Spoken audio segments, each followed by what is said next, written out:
Oh, at dahil sobrang ginuot ngayon ng panahon, ati maligo muna tayo sa dagat para maibsan na yung kainit ng tsimpo. Dahil sa sobrang init talaga dito sa Pilipinas, bao Diyos ko, sa paglabas sa bahay mo, parang pinirito ko ng uga. Kaya nisipan namin why is it na hindi tayo maligo sa dagat para pahisain yung mga barkada natin na puro lang la drawing sa may group chat. Yung mga barkada wala natin na puro lang plano ng plano guys kung magkano yung aramutan tapos yung ending dalawa lang pala yung pupunta. Yung iba ganit dyan nagasinggitan na yung pledge nila, dalawang litson manok tapos yung ending yung manok nagalibot-libot mangyapon to sa mayo chokes to go. Bote na lang andito yung mga football players ko ba, active sila bla. Pag sinabi mo 250 yung ramutan naman sing kuot kagad ng 250 Saan ka makakakita ng 250 lang yung budget mo pero overnight yung pinuntahan mo na outing ba? Hindi na mahalaga kung magkano yung amot mo. Yung importante dito, nakulayan nyo yung drawing yung GC nyo. Anyways, no, gamurarat na naman yung mata nyo. Sana naman pumunta ito si Sir JR man. Andito lang kami sa may Tubog Beach Resort. Located sa Barangay Kataan, San Joaquin, Iloilo. At along the highway lang siya guys. Kaya hindi ka matatalang sa pagpunta mo dito. Anyways, kaupod nga pala natin dito ang San Joaquin Football Team. No? Medyo madugay-dugay na nga itong video na ito sa cellphone ko. Kaya parang malulumutan na naman ito kung hindi ko i-voice over.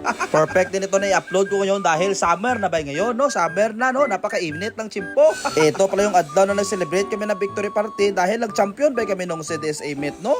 Hoy!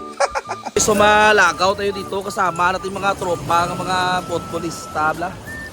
So, sabi nyo, hello!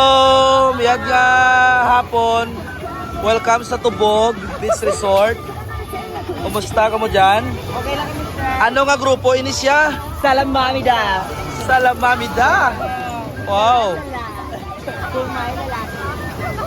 Ano ginaulat sa mga soltero? Diriman. Ari din sila man. Guys, no? Sir, kasi gusto mo May mga lumpia. lumpias na dyan. Manamit nila. Wado lumpia na, be? Kasi ganito na, ano dito ka na. Manamit. Lumpia nila dito. Manamit. Noy, manamit ang lumpia nila dito. Gusto mo sasabi ko nga manamit. Shout out rin sa tagamiyagaw dyan, no? Anong lumpia sir? Manamit ang lumpia nila dito.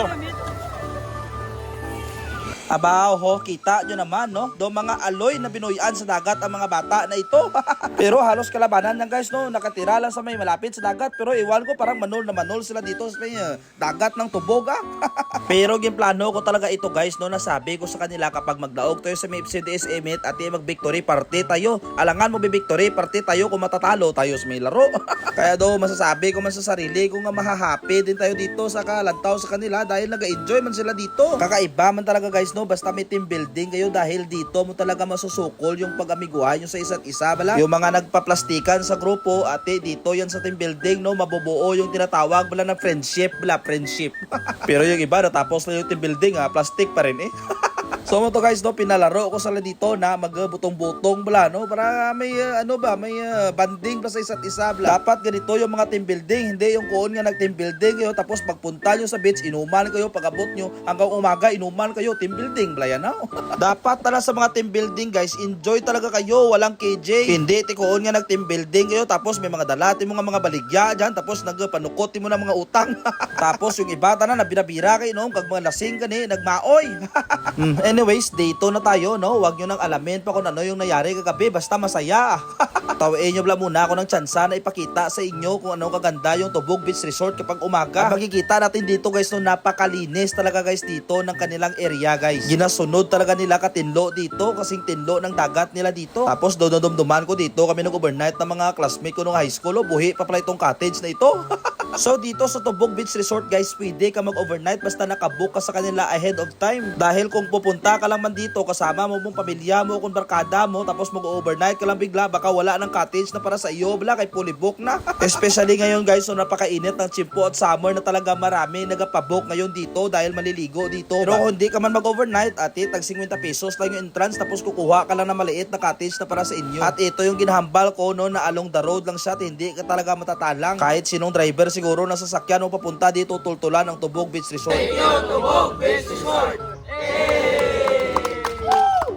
Siguro hanggang dito na lang itong video natin na ito. Ang importante dito, safety yung mga kabataan na dinala natin dito at safety sila na makakauwi sa kanilang bahay. At ang pinakamahalaga dito, nag-enjoy man sila sa kanilang overnight At kahit dumating man yung mga araw na maprofesional na itong mga bata na ito at marating na nila yung mga handom nila sa kabuhi nila, hindi nyo paglilipatan na magkasama tayo nagbanding dito